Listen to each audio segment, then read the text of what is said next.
Bismillahirrahmanirrahim. Assalamualaikum warahmatullahi wabarakatuh. Waalaikumsalam warahmatullahi wabarakatuh. Perkenalkan Pak, nama saya Sutrisno, saya dari Pacitan Pak. Pacitan ya. Yang akan kami tanyakan yaitu tentang sholat lail Pak. Ya memang di brosur itu sudah dijelaskan bahwa sedikit saya sudah tahu, tapi saya beserta kawan-kawan itu menjumpai Pak, itu kalau sorenya sudah sholat tarweh, di malam harinya itu sholat tahajud. Itu dalam arti apa, berarti nambah pahala bahkan atau ada larangannya. Itu yang kami tanyakan, mohon dijelaskan Pak. Itu yang kedua Pak, mohon dijelaskan surat Luqman ayat 22 dan ayat 33 Pak. Yang kami maksud berpegang teguh kepada buhul tali yang kuat itu di surat di ayat 22, yang ayat 33 pada hari itu bapak tidak bisa menolong anak dan anak tidak bisa menolong bapak. Itu yang kami tanyakan pada hari itu, pada saat kapan, itu mohon dijelaskan. Yang ketiga kalinya Pak, yaitu tentang tradisi Pak. Karena di Pacitan khususnya di tempat saya Pak, tradisi sejak nenek moyang saya yang saya ketahui Pak, yaitu tradisi menghadapi adanya bulan Ramadan. Setelah mau adanya bulan Ramadan, yaitu kebanyakan orang lingkungan itu orang Islam membersihkan kubur. Itu setelah itu pulang bacaan yang namanya megengan. Itu megengan ya bisa sendiri-sendiri di rumahnya masing-masing. Dan lagi untuk besoknya itu hari puasa, yang dilakukan di malam harinya itu semua warga masyarakat diajak bersama-sama namanya megengan di masjid, yaitu dengan membawa katanya untuk sodakoan mau menjelangnya datangnya bulan Ramadan, biar besoknya untuk menjalankan puasa itu biar mendapat barokah.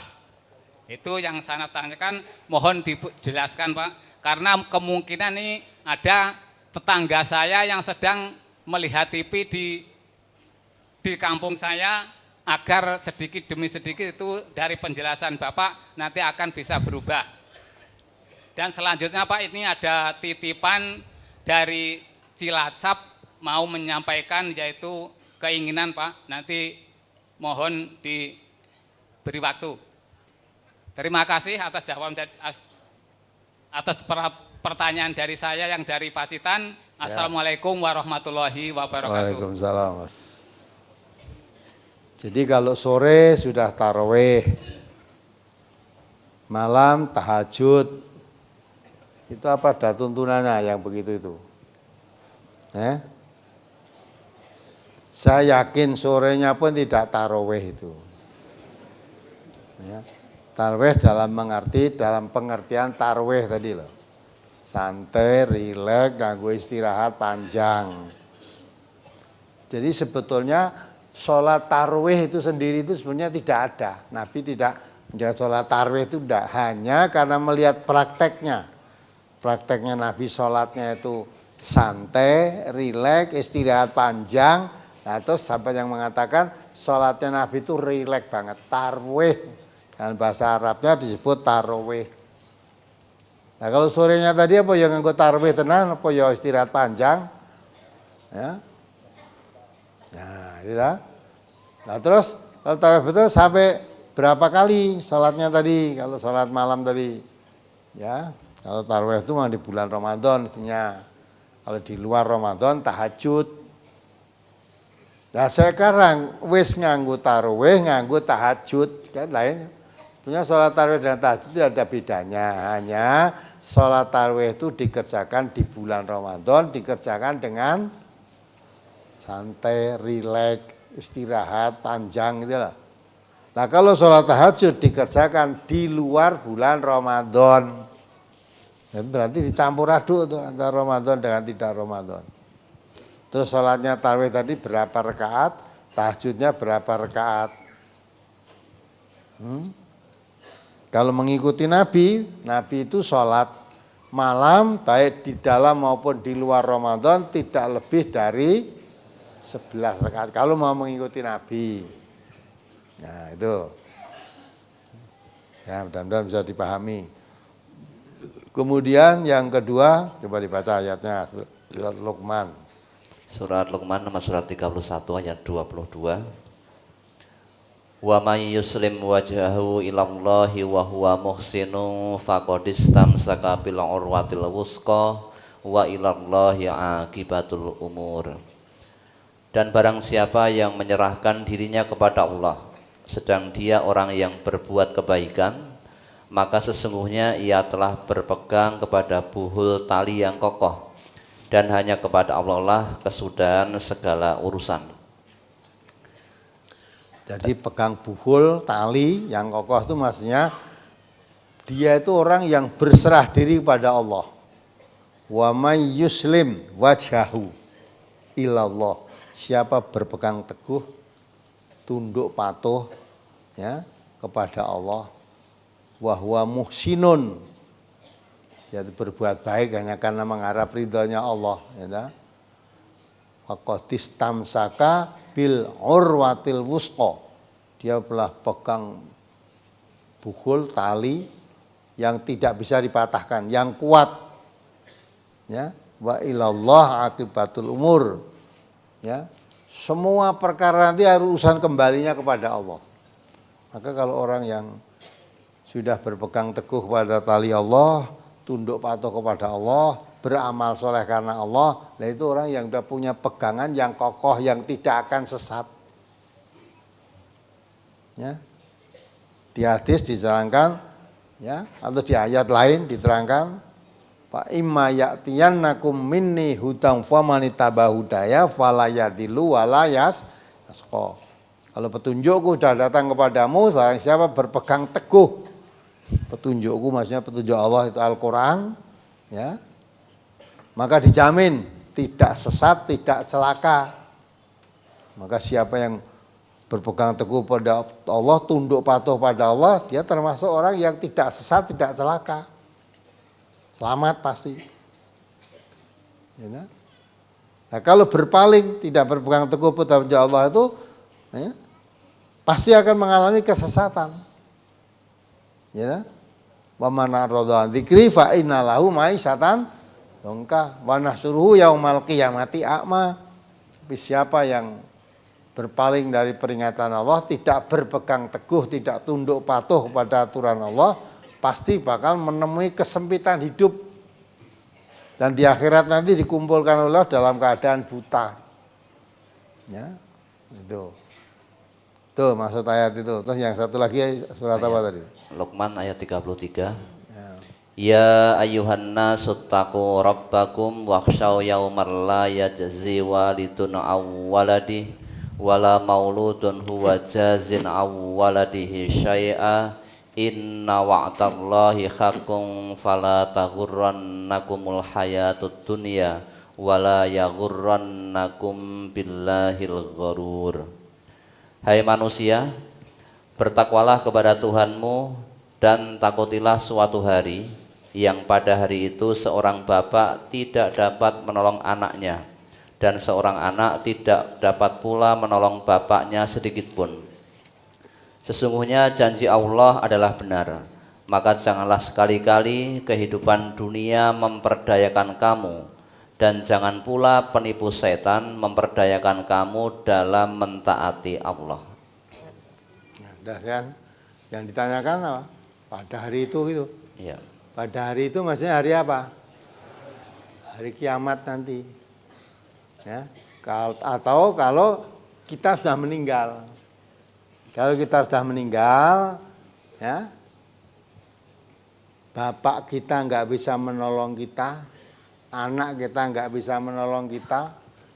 Di ayat lain dikatakan, yauma la yanfa'u malun wala banun. Pada hari ketika manusia sudah mati itu, mal, harta kekayaan, al-banun, anak cucu keturunan, la yanfa', tidak membawa manfaat apapun. Illa man atallah biqalbin salim, Kecuali orang yang datang kepada Allah dengan hati yang selamat. Tadi wa man yuslim tadi ayat yang tadi tunduk patuh kepada Allah, itu yang membawa bekal tunduk patuh kepada Allah ketika menghadap Allah itu yang akan selamat. Adapun bapaknya, sekalipun bapaknya seorang ustadz, bapaknya seorang kiai, bapaknya seorang nabi sih sana, tidak bisa menolong. Bapaknya nabi, ya, tidak bisa menolong. Itu pun sudah diungkapkan oleh Allah. Nabi yang tidak bisa menolong anaknya, nabi siapa? Yang disebut dalam Quran itu Nabi Nuh, tidak bisa menolong. Ya. Nabi Muhammad pun nggak bisa menolong ayahnya, tidak bisa menolong. Ya, bapak nggak bisa menolong anak juga. Nabi Ibrahim nggak bisa menolong ayahnya, anak menolong bapak nggak bisa, bapak nggak bisa menolong anak. Nabi Nuh nggak bisa menolong anaknya, Nabi Ibrahim nggak bisa menolong bapaknya. Nabi padahal. Maka kalau sudah mati orang itu, hartanya, sanak familinya, anak cucunya tidak ada manfaat apa-apa. Ojo ngegul-gul ke anak putune, ya, tidak ada manfaatnya. Kalau sudah mati nggak ada manfaat. Masing-masing bertanggung jawab kepada Allah sendiri-sendiri apa yang sudah diperbuat ketika hidup di dunia ini. Ya, maka jangan membanggakan anak, jangan membanggakan orang tua. Ya, jadi apapun nggak bisa menolong. Nah itu loh maksudnya. Hari itu maksudnya hari kalau kita manusia sudah mati. Atau hari kiamat nanti. Sudah paham kan? Terus apa lagi? Tradisi bacaan megengan tadi menurut Islam. Tradisi bersihkan kuburan itu tidak apa-apa, tidak salah. Wong resik-resik wil. Ya. Resik-resik dalam arti kuburan sing jembrung misal di tanah apa ditumbuhi alang-alang babati ben resik bagus itu. Ya. Nek tradisi membersihkan kuburan terus karo selamatan, bersihkan lembut katanya, nah itu ada kemusyrikan. Masa membersihkan kuburan kok nganggo ambengan? Ya, sing bersih apa nih kok? Mengane ta? Ambengan goreng kuburan, membersihkan kubur dengan kondangan ambengis tumpeng gede, membersihkan. Sing bersih tumpenge kuwi kok. Apa meneh mempunyai keyakinan dengan begitu akan membawa keselamatan yang ada di kubur. Siapa yang ada di ngono iki sapa? Yang menerangkan siapa? Kalau kamu dengan acara itu apalagi tembung megengan, ini Nabi ra kenal. Mau ndate kaya tuntunan jelas tidak ada megengan itu apa. Nabi tidak kenal. Megengan itu apa toh? Bapak yang tanya tadi mungkin ngerti. Aku ya ora ngerti kok megengan. Apa megengan itu? Ya, apalagi megengan terus arep poso bengine megengan, mangan-mangan, megengan ini mesti nganggo masak-masak makan-makan gitu. Nah, megengan orang nganggo makan gelem ora kira-kira. Nah, tujuannya ben posone untuk berkah, tidak sudah apa itu menyimpangkan tujuan puasa. Puasa itu diwajibkan oleh Allah. Sejak diwajibkan puasa Ramadan sampai hari kiamat tidak pernah berubah. Tujuan puasa itu apa? La'allakum tattaqun, gitu. Kutiba alaikumusyyam kama kutiba alal ladzina min qablikum la'allakum tattaqun. Di puasa itu biar kamu menjadi orang yang bertakwa. Ya. Ora kok ben entuk berkah syaratnya nganggo megengan. Nek ora megengan posone ora entuk berkah. Ya.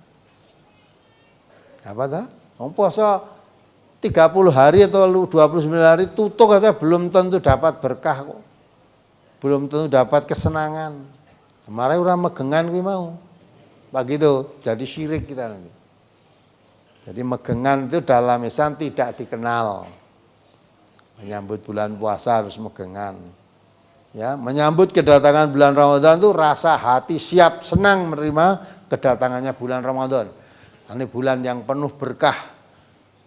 Ada yang mengatakan di saat Ramadan itu Allah ibaratnya ngobral pahala. Ngobral pahala.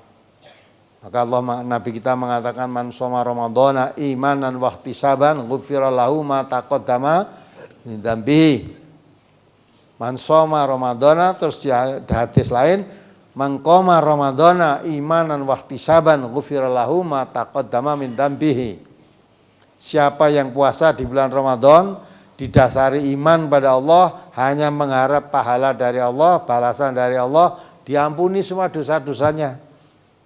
Siapa yang berdiri di bulan Ramadan, maksudnya qiyamul lail, salat malam di bulan Ramadan, dasari iman dan mengharap ridhonya atau balasan dari Allah, diampuni semua dosa-dosanya. Merasa nganggo megeng-megeng itu tadi. Ya, megengan itu apa? Malah ora salat, ya. Ora salat malam, ya.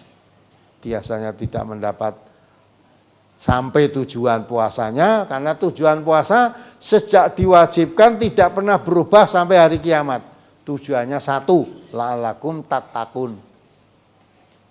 Nah, supaya orang menjadi orang bertakwa, Allah telah memberi tuntunan, bukan kita puasa terus jadi takwa, tidak. Gitu? Nabi juga mengatakan berapa banyak orang puasa tidak dapat nilai puasa kecuali hanya dapat lapar dan haus. Kam min shaimin laisa lahu min siyamihi illal ju'i wal atas. Berapa banyak orang puasa tapi enggak dapat nilai dari puasanya kecuali lapar dan haus saja. Ya. Padahal tujuannya bertakwa. Takwa adalah melaksanakan perintah-perintah Allah, menjauhi larangannya. Itu takwa. Maka kalau orang tidak mengerti perintah Allah, tidak mungkin bisa mengamalkan perintahnya. Mana perintahnya Allah, perintahnya aja nggak tahu. Orang yang tidak mengerti larangan Allah, tidak mungkin bisa menghindari larangannya aja nggak tahu. Mau menghindari gimana? Padahal namanya takwa itu melaksanakan perintah-perintah Allah, menjauhi larangan-larangan Allah. Maka jalan menuju ketakwaan adalah Al-Quran. Dalikal kitabul la raiba fihi hudal lil muttaqin. Al-Quran itu kitab yang tidak diragukan kebenarannya, memberi petunjuk kepada orang yang bertakwa atau orang yang ingin bertakwa. Bertakwa melaksanakan perintah Allah, menjauhi larangan Allah. Perintah Allah dan larangan Allah semuanya ada di dalam Al-Quran. Maka kalau kamu ingin menjadi orang yang bertakwa, pelajari Quran. Biar kamu tahu perintahnya untuk dilaksanakan, biar kamu tahu larangannya untuk dijauhi. Maka jalan menuju ketakwaan dengan Ramadan ini, kecintaan kita kepada Al-Quran harus meningkat. Tidak sekedar cinta membaca, tapi dipahami. Oh, ini perintah saya laksanakan, ini larangan saya jauhi. Sampai kepada ketakwaan nanti. Nah, itulah. Maka kalau tradisi ngersih kuburan tadi tidak salah, bersih-bersih kuburan, asal kuburannya yang banyak tetumbuhan yang seperti alas atau rumput itu resik bagus itu. Tidak apa-apa. Tapi megengan-megengan ada kaitannya dengan keselamatan, ada kaitannya dengan sah dan tidaknya puasa, itu enggak ada tuntunan. Enggak ada tuntunan. Pokoknya arep poso biasanya neng padusan, barang kuwi neng tuntunannya enggak? Orang mau puasa padusan rame-rame, itu yang enggak ada tuntunannya. Ya. Orang poso itu rasa adus keneng kok. Ya. Tidak, apalagi dia tidak hadas besar pun puasa itu boleh kok. Orang hadas besar itu yang tidak boleh apa? Sholat. Kalau puasa boleh. Malam hari kumpul dengan istrinya sampai adzan subuh belum mandi boleh. Belum mandi. Lah baru kalau kamu mau sholat harus mandi dulu. Maka kalau tidak sholat nggak pernah mandi. Ya. Nah, terus ngopong sesuk kanggo neh kok. Rasa adus. Nah, ini. Itu maka aturan-aturan Islam. Jadi dalam aturan Islam megengan-megengan itu tidak dikenal. Kalau tradisi itu tradisi yang tidak bertentangan dengan agama, tradisi bersih-bersih itu boleh saja. Artinya membersihkan barang yang kotor. Kalau bersih-bersih maksudnya membersihkan lembut itu juga tidak ada aturan begitu.